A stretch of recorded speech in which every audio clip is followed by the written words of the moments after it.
So welcome back to the third part of the lecture. Thanks for bearing with it.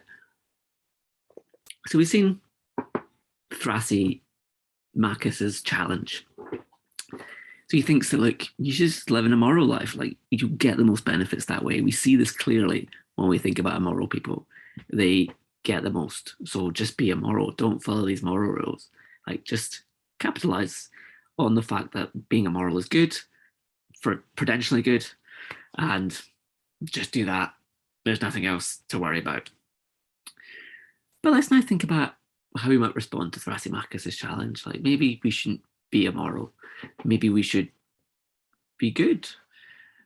We might start thinking about this by thinking, well, okay, if we start living immorally, start stealing, lying, cheating, murdering, killing, whenever we please, then it's not as if other people are going to just ignore that and let us do it.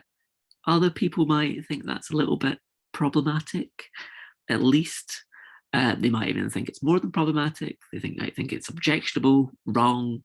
They may come to hate us. They may put us in prison or cast us out from society to live as hermits in a forest. They may even kill us if we think we're that dangerous. So if we thought Thrasymachus was onto something about living this immoral life, one big challenge we're going to face here is other people. Other people aren't just going to take our immorality lying down. They are going to respond to us. Why? Because we live together in a society. People may not want to be around someone who lies all the time. If you've ever, been friends with somebody who lies all the time, you know that that's quite annoying.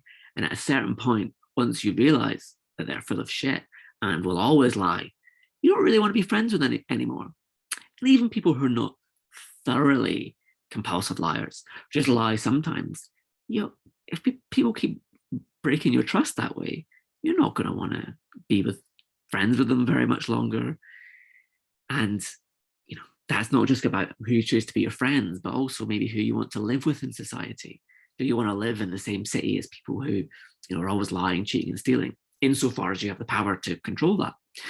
And if everyone else wants to get along and you're going around lying, cheating, and stealing, amongst other terrible things, people might start responding to you. They might start pushing you out or not speaking to you, not giving you opportunities, and so on.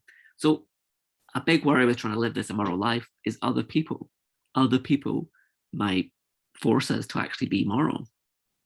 So remember the thought experiment we opened the lecture with, right? Choose to steal or not steal. One of the reasons against not stealing is you'll be caught, you'll be hated. Like, these kinds of reasons involve the reactions of other people, right? Two of the reasons we considered against stealing were basically people's responses. We'll be caught. What's the consequence of being caught? Maybe you'll be hated. Maybe you'll be cast out of society. These reasons all have to do with other people and the reactions that other people will have to us upon learning about our immoral behavior. So according to Thrasymachus, right, if you're strong enough, you don't really need to worry about other people. Like, once you have acquired enough strength and power, what other people think is kind of irrelevant. Just do what you want. Go around breaking any laws or doing whatever immoral thing comes to mind. There's no real consequences for you. There's no real reason for you to be moral. Only when you're weak and powerless did you have reasons to be moral. But now you're really powerful and you're a tyrant and you run society, or you at least have, your own, like, I don't know, villain's island where you do all your villainous things. No one's going to catch you for stuff you do on that island because it's run by you. You're the tyrant there in that little pocket of society. So you have no worries about being moral. A tyrant, whether at a global or more local scale, can do whatever they want. They're powerful. You don't have to worry about the rules. But you might think, well, that's great if you happen to have all that power. If you happen to have all that power, then that's great for you. But most of us, we don't. We're not that strong. We're not powerful tyrants. We haven't got our own little islands or societies in which we're the ones in charge. And we just haven't got that choice. So it looks like for us, people who lack power, who are just ordinary members of society, a reason for us to stop stealing and doing other wrong things is other people and their reactions and how they'll treat us. That's a reason for us to not, act immorally. But here's an interesting thing, right? Is that really a reason to not be immoral? Right? Lying, cheating, and stealing, other people are reasons against, being caught, right? If people find out you've done immoral things, then you'll face the consequences. But if you can avoid those consequences, if you can avoid anyone ever finding out you've done anything immoral, then maybe you can still be immoral. Maybe you can still get all the benefits of immorality whilst not facing any of the consequences. So maybe actually other people don't give us reason to be moral. They give us reason just to appear moral. What we really need to do, right, inspired by Thrasymachus here, is just, make everyone think that we're really, really moral. We'll follow rules when everyone's watching. If everyone's watching the money, I won't steal from your wallet directly, but when no one's looking and I won't be caught, or I can pin it on someone else. So I'll just appear like this totally immoral person. Then, just dip my fingers into your wallet, into your bank. If I'm not going to be caught, then why bother? I can just be immoral as much as I like. But you'll think that I'm a really great person. I think that's terrible. I think that's a phenomenon we're probably all familiar with.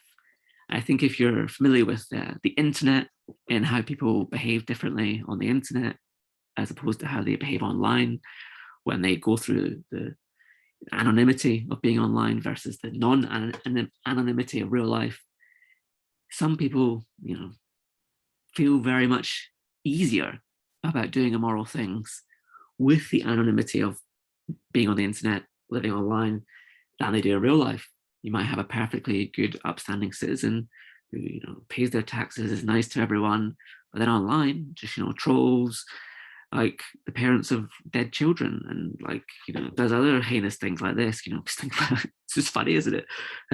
This person might think. So that person is content doing all these immoral things as long as in real life she just continues to appear being moral. And think of another example, right? We're often just wrong. Even people who don't have access to the internet, for the sake of example, or who still behave morally good or appear morally good when they do things online, they might still be hiding dark secrets because, we're not watching people 24/7, so we don't know what they're doing all the time. To think of a really stark example here, imagine the partner of a serial killer. So imagine you've been married to someone for 10, 20, 30 years, maybe your whole life. You think they're the most wonderful person, so sweet, so kind, so thoughtful, always getting you presents, always doing chores, always helping with the house, always picking you up from work, always doing everything, just the perfect person. So it seems. It turns out, throughout that whole marriage and their whole life, that person was actually going around killing people. Might be some mystery about why they were spending so much time in the basement or garage or away from you for certain times. But that could have been explained as, business trips, or I've got a hobby, I like sawing with MDF wood and you can't come down here because the MDF wood will be bad for you. Oh no, I haven't got any spare masks. That kind of thing. It could be more innocent, I'm off to play football, or I'm off to, have a few drinks with some friends. And the partner is thinking, they're a wonderful person, they have these hobbies all along life of brutal crime and immorality. So in this case, the point here is just like the partner will believe their whole life that their serial killer husband or wife is a beautiful, wonderful person. Turns out they're a heinous, horrible, evil person. That can happen. It doesn't happen just in dramatic ways. We often think our friends are much nicer than they are, and then they meet some other friends, and then they suddenly just start being mean to us to impress their other friends. You think, well, I thought you liked me. I thought we were friends. Why are you suddenly being so mean? So we're often mistaken about people. So here, sort of moral appearances can be different from moral reality. We see the difference when we discover that somebody is in fact an immoral person, but we might never discover. The partner of the serial killer might never find out. You might think your friend is your best friend, but secretly talking behind your back the whole time, we might never find out. And that's just a grim fact about reality. So the point here, just to repeat what I've said a little bit, people can appear morally good and yet not be morally good. The kind of idea we have of others, of their character, of who they are as a person, is based on what we see about them and the actions they do and the things they do. And so someone can, at all the important times, do all the morally right things and be a morally perfect person in appearances. And so for us, we think that they're morally great. It can turn out that they're actually quite vicious and evil, or just not as nice in less extreme cases, but we might never find out. And people can keep up this moral charade the whole time, and we'll be none the wiser. The morally, here, just to remember, if you manage to keep up that, if you're the kind of person, or the kind of person who manages to keep up this appearance of being moral, no one's ever going to be upset at them or get angry at them or blame them or hate them or cast them out of society. They have no good reason to. Others would object to it. They would object to it. They'd say, no, you can't be like that. That person is really nice. What do you mean? They've never done anything wrong. You have to have evidence of their wrongdoing to think badly of them. So the person who keeps up moral appearances can just continue being seen as a morally good person and get all the benefits of that in society, whilst avoiding any consequences for all their immorality. So why be good? The answer of today's lecture, inspired by Thrasymachus, is don't be good, just appear to be good. There's no real good reason to just be a good person, but you should seem like you're a good person. You should appear to be a good person to others to avoid the consequences of seeming to be immoral. And the thought here is, like, morality is just not a constraint on how we live.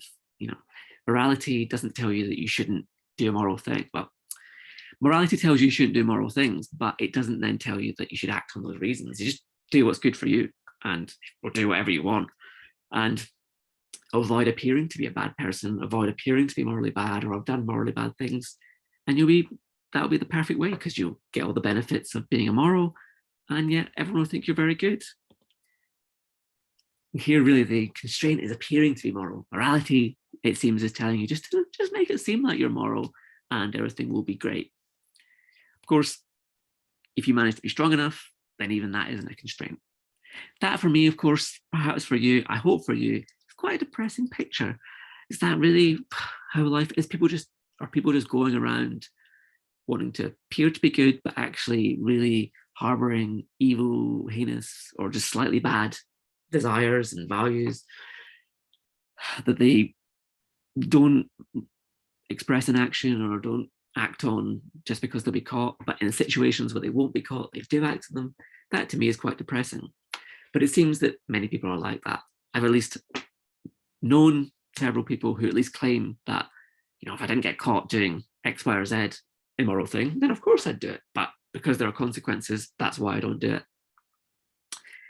To me, that's quite odd and harrowing, but there you go. Those kinds of people exist. And the important thing here is that this is Thrasymachus' challenge, right? So we're thinking about why be good. Remember, this is about your reasons to be good. They don't actually turn out to be reasons to be good, but only reasons to appear to be good. But if we want to respond to this challenge, we need to think, well, are there any reasons to not only appear to be moral or be good, but also actually be morally good? And that's some of the stuff we're going to be looking at in later lectures. We're going to be asking, can we actually respond to Thrasymachus' challenge?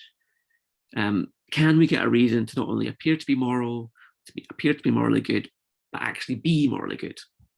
And we're going to see various different answers to this, and various different ways of going into it. So hopefully it's been an enjoyable first lecture. The next thing you'll have is the collaborative class, and I hope you then enjoy that. Then you'll be extending the Platonic theme by thinking about another answer to the question, which is why be moral? To avoid punishment. And we'll see whether avoiding punishment is actually a reason not just to appear moral, but actually be moral.